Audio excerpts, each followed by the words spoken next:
देखो, जब बुरा समय हो तब कोई काम आएगा नहीं, और जब बुरा समय टल गया तो दुनिया ये डायलॉग बोलने के लिए आएगी, बताए क्यों नहीं।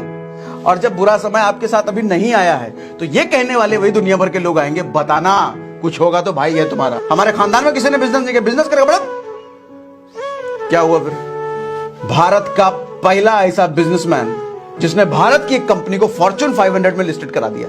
सर आपको पता नहीं है मेरे पापा कैसे हैं? मेरे पापा कुछ करने नहीं, मेरी मम्मी कुछ कर, मेरे भाई, मेरा चाचा, मेरे दो, क्या नोटंकी लगा रखा है। बहुत आसान होता है हालातों को दोष देना, क्योंकि मुझे लगता है कि शायद ही भगवान ने इससे आसान कुछ बनाया हो।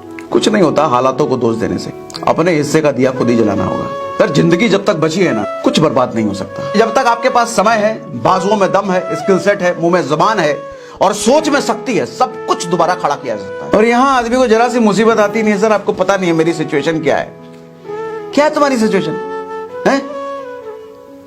हाथ पैर टूट गया कि लकवा मार गया है, टाइम सही नहीं है सर, मैं जहां रहता हूं वो सही नहीं है सर। अरे तुम्हारे साथ कुछ भी सही है। नाना भरोसे पहलवानी ना हो तरह। मुसीबतों से घबराना नहीं, टकराना सीखो सर। जब हालातों से लड़ते लड़ते टूट के बिखर जाओगे ना, समझ लो समय आ गया है, अब निखर जाओगे। मरने वाले हो भैया, एक पांव गड्ढे में, आप 2 साल बाद निपट जाओगे। क्या करने के लिए बचा है आपके पास? मान लो काम कर रहे हो 10 लाख रुपए महीना कमाने के लिए, कोई पीछे से आएगा, अरे कहाँ ये सब चक्कर में पड़े हो, 10,000 की नौकरी हम लगा देंगे ना, हमारा नौकरी हमारे चाचा ने लगाया। इस दिन ये बोलना शुरू कर दिया ना कि मेरी बर्बादी का कारण मैं खुद हूं, सर कल को आबाद भी खुद ही बन जाओगे।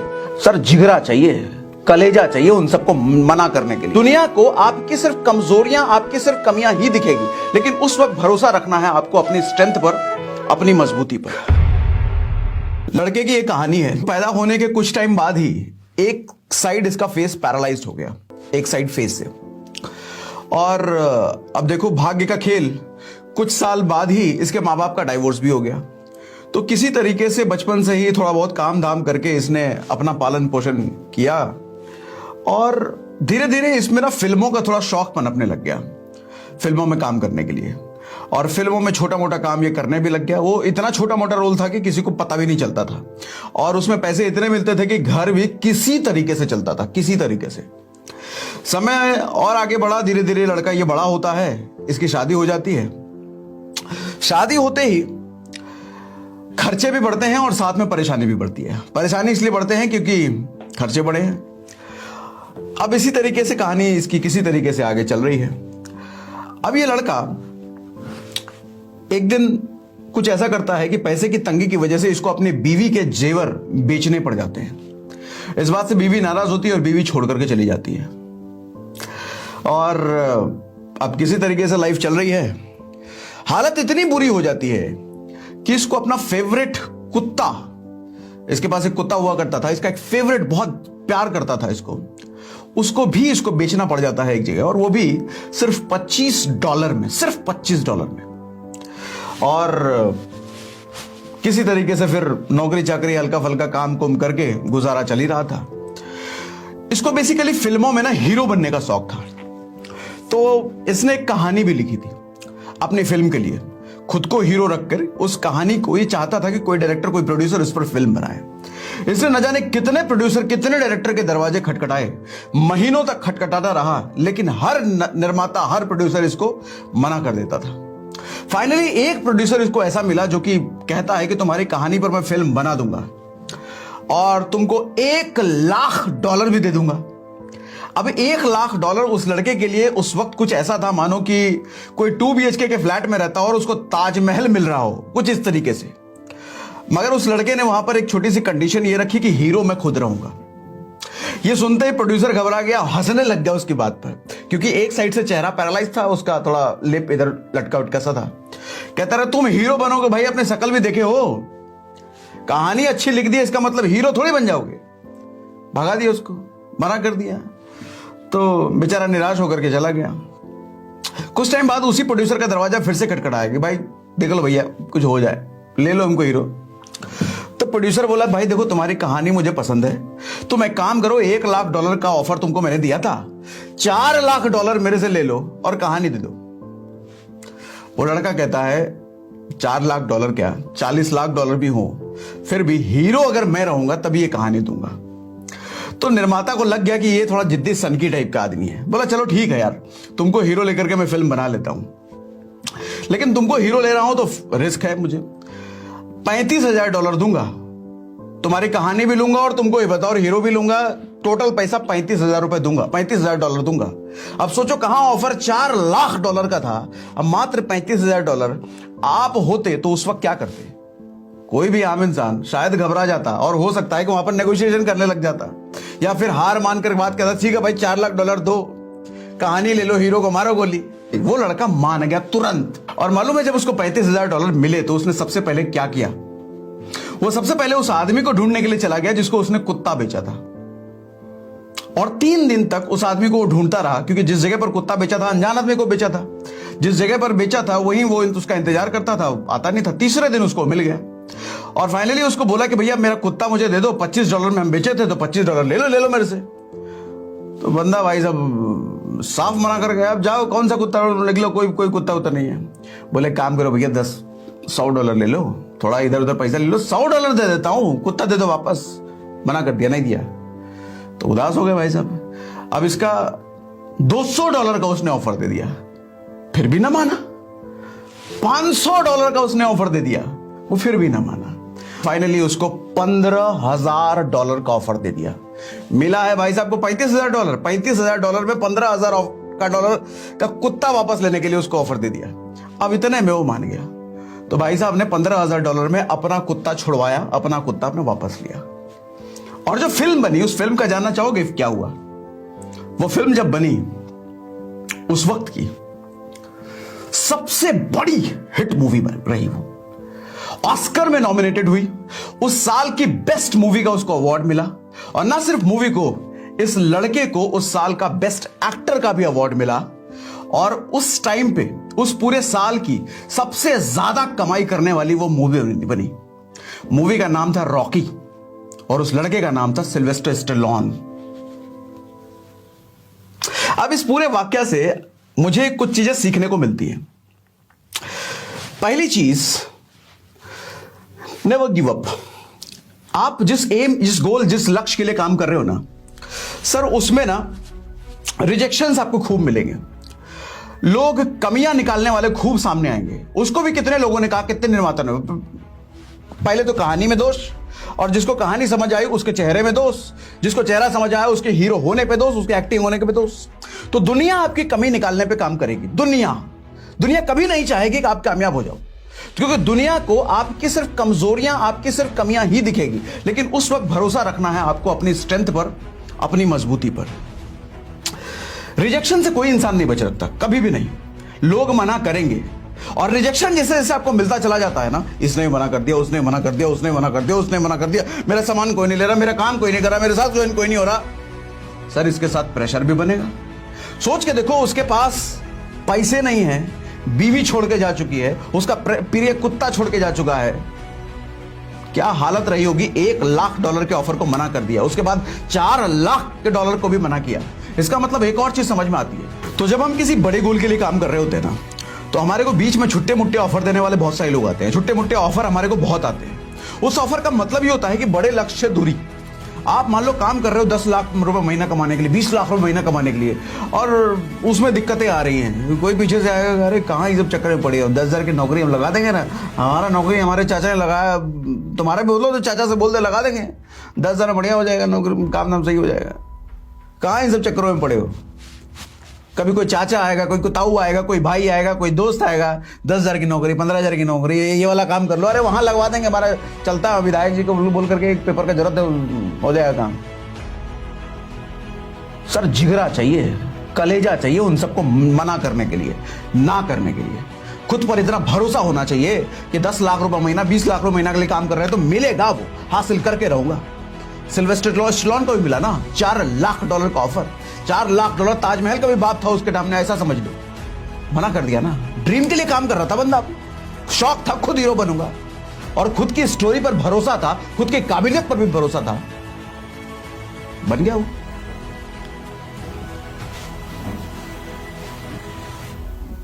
और कहते भी हैं जब हालातों से लड़ते लड़ते टूट के बिखर जाओगे ना, समझ लो समय आ गया है, अब निखर जाओगे।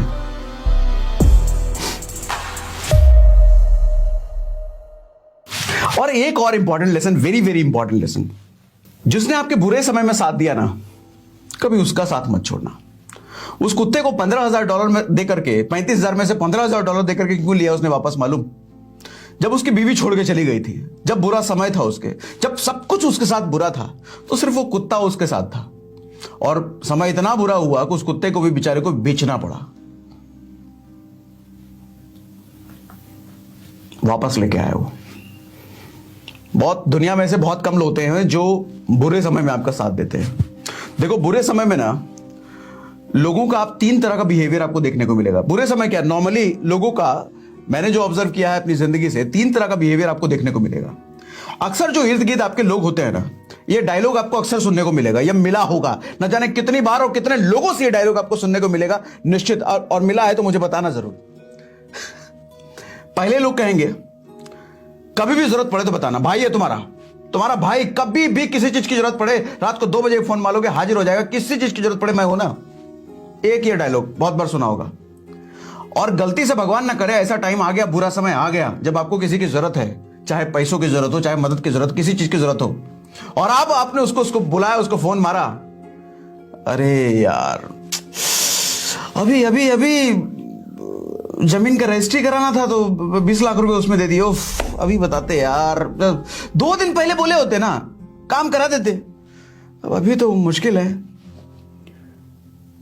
या किसी भी तरह की हेल्प में देखोगे, अभी इतना अचानक बोल दिए यार, अरे बस कल शाम को अगर बोल दिए होते ना तो इंतजाम कर देते। और जब समय निकल जाएगा, बुरा समय आपका, और मान लो उस आदमी को आपने नहीं बोला था अपने बुरे समय में, और आप बताओगे कि मेरे साथ ऐसे ऐसे बुरा समय आया था तो किसी तरीके से मैनेज कर लिए, बोले अरे यार बताओ कितना बेवकूफ आदमी हो तुम, तुम्हारे साथ इतना बुरा हो गया, बताए क्यों नहीं, एक फोन मारना था ना। ऐसा अक्सर होता है। देखो, जब बुरा समय हो तब कोई काम आएगा नहीं, और जब बुरा समय टल गया तो दुनिया ये डायलॉग बोलने के लिए आएगी, बताए क्यों नहीं। और जब बुरा समय आपके साथ अभी नहीं आया है तो ये कहने वाले वही दुनिया भर के लोग आएंगे, बताना कुछ होगा तो भाई है तुम्हारा। समझ गए? इसीलिए कभी भी दूसरों के कंधों पर भरोसा नहीं करना। कामयाबी खुद के कंधों पर, खुद की मेहनत से आती है, दूसरों के बलबूते नहीं आती। हमारे यहां कहावत भी है, नाना भरोसे पहलवानी ना हो तरह। नाना के भरोसे पहलवानी नहीं होती है। पहलवानी के लिए अपने जांघों में ताकत होनी चाहिए, अपने बाजुओं में दम होना चाहिए, तब वो पहलवान बनता है। कह रहे हमारे कहा जाता है कि नाना जी हमारे पहलवान थे तो हम भी पहलवान बने। ऐसे कैसे भाई, नाना जी पहलवान थे तो थे, तुम्हारे में दम है पहलवान बनने का, बन के दिखाओ। विधायक जी से हमारी जान पहचान है, कुछ होगा तो वो कर देंगे ना। हमारा बड़े बड़े लोगों से कोई काम नहीं आएगा, वो उठना बैठना कोई काम नहीं आएगा। और कहते भी हैं कि देखो, जब हम जो इंसान होते हैं ना, हमें हमेशा ना, मैं उन लोगों की बात नहीं कर रहा हूं जो मदद करने में, सहायता करने में बिलीव नहीं रखते, जो एंड टाइम पे आपको हो सकता है ये लाइन बोलते हैं कि 2 दिन पहले बताए होते। मैं तो लोगों को ये बताता हूं कि लोग ये सिखाता हूं कि लोगों की ना मदद करते चलो बिना किसी एक्सपेक्टेशन के, बिना किसी एक्सपेक्टेशन के। हम किसी की आज मदद कर रहे हैं किसी भी तरीके से, आर्थिक मदद, शारीरिक मदद, किसी भी तरीके से, एक्सपेक्टेशन मत रखो कि मुझे ये वापस आदमी मदद कर पाएगा नहीं कर पाएगा। एक छोटी सी स्टोरी आपके साथ शेयर करता हूं, अमिताभ बच्चन की। जब अमिताभ बच्चन का बुरा समय चल रहा था ना, तो छोटे मोटे काम मिलने शुरू हो गए थे केबीसी के बाद, 2000 के बाद। तो उस वक्त अमिताभ बच्चन डेविड धवन के पास गए थे काम मांगने के लिए कि डेविड भाई कोई एक आध हिट मूवी दिला दो यार, कोई हिट मूवी करा दो। तो डेविड धवन उस वक्त बड़े मियां छोटे मियां की कहानी लिख रहे थे। तो स्क्रिप्ट उन्होंने अमिताभ बच्चन को सुनाई और कहा कि आपको ये मूवी एक हिट मूवी मिल सकती है आपके रिकॉर्ड में, बशर्ते इसमें जो छोटे मियां का रोल है आप उसके लिए गोविंदा को बस तैयार कर लो। अच्छा, तैयार कर लो, ये लाइन इसलिए कह रहे थे कि उस वक्त गोविंदा की छोटी बेटी का देहांत हुआ था, छोटी सी बच्ची थी, देहांत हुआ था। तो गोविंदा उस वक्त सदमे में थे, डिप्रेशन में थे, तो कोई फिल्म वगैरह साइन नहीं कर रहे थे वो। तो इसीलिए अमिताभ बच्चन को बोले कि आप अगर गोविंदा को तैयार करा लो छोटे मियां के रोल के लिए, तो ये मूवी निश्चित एक बड़ी हिट मूवी आपके करियर में शामिल हो जाएगी। तो अमिताभ बच्चन गए गोविंदा के पास, रिक्वेस्ट किया कि भाई मान लो, और गोविंदा ने अमिताभ बच्चन को हां कर दी। गोविंदा का मैंने इंटरव्यू सुन रहा था कोई, तो मैं वो बताते हैं कि उनका हां करने का सबसे बड़ा रीजन ये था कि जब गोविंदा का बुरा समय चल रहा था ना, उनके पास फिल्में नहीं थी और अमिताभ बच्चन की हम मूवी आने वाली थी, हम, उस वक्त गोविंदा अमिताभ बच्चन के पास काम मांगने के लिए गए थे और अमिताभ बच्चन ने गोविंदा को अपने मूवी में रोल दिया था। उस वक्त अमिताभ बच्चन ने यह नहीं सोचा होगा कि ये गोविंदा कभी मेरे काम आएगा, क्योंकि उस वक्त जब हम आई थी अमिताभ बच्चन अपने शीर्ष पर थे, लेकिन मदद की। सर, लॉ, नेचर, प्रकृति ना, आप जब नेचर को कुछ देते हो ना, किसी की मदद करते हो ना, तो आप कभी सोच भी नहीं सकते किस फॉर्म में वो आदमी या वही मदद कोई और आदमी आपके साथ करेगा, आप सोच भी नहीं सकते। और ये मेंटल स्टेबल, मानसिक मजबूती का निशानी होती है कि आप राह चलते कभी किसी की मदद करते चलो, बिना कोई अपेक्षा रखे कि ये आदमी मेरी क्या मदद करेगा भविष्य में। सोच की ताकत का यह सिम्टम होता है, जिसकी सोच में यह मजबूती होती है, उसका यह सिम्टम होता है, उसको प्रेशर झेलना आता है, उसको रिजेक्शन झेलना आता है। हारने से डरना नहीं, सीखना शुरू करो भाई साहब। और जिसकी बात सुन के डाउन फील करते हो ना, उसको तुरंत ब्लॉक करो, इमीडिएटली ब्लॉक करो। और एक बात हमेशा याद रखो कि लोग को मैं अक्सर कहते हुए सुनता हूं कि अब कुछ रहा नहीं, अब बर्बाद हो गया मेरा, ये भी चला गया, वो भी टीम चली गई, वो भी टीम चली गई। अब कोशिश कर रहे हैं, देख रहे हैं कितना होता है, जो बची थी वो टीम वो तो चली गई। सर, जिंदगी जब तक बची है ना, कुछ बर्बाद नहीं हो सकता, कुछ भी बर्बाद नहीं हो सकता, क्योंकि जब तक आपके पास समय है, बाजुओं में दम है, स्किल सेट है, मुंह में जबान है और सोच में शक्ति है, सब कुछ दोबारा खड़ा किया जा सकता है, सब कुछ। और दुनिया में ऐसे हजारों लाखों एग्जाम्पल हैं जिनका सब कुछ बर्बाद होने के बाद भी उन्होंने दोबारा खड़ा किया, सिर्फ एक ताकत की वजह से, सोच की ताकत की वजह से, मेंटल पावर की वजह से। हाँ, अगर आपकी उम्र 80 साल हो चुकी है, 2 साल बाद मरने वाले हो, आपको पता है, और आप कहते हो कि मेरे से कुछ हो नहीं सकता, सब कुछ बर्बाद हो गया, तो समझ में आता है, कहा कि मरने वाले हो भैया, एक पांव गड्ढे में, आप 2 साल बाद निपट जाओगे, क्या करने के लिए आप बचा है आपके पास। लेकिन उम्र है 20 साल, 25 साल, 30 साल, 35 साल, और कहते हो कि मेरे पास अब कुछ करने के लिए बचा नहीं, सब बर्बाद हो गया। निकम्मेपने का निशानी है और कुछ नहीं। मेरी बात से एग्री करते हो? मुझे चैट पे लिख के बताओ, जल्दी चैट पे लिख के बताओ। मेरी बात से एग्री करते हो? एग्री करते हो चैट पे लिख के बताओ, जल्दी जल्दी जल्दी।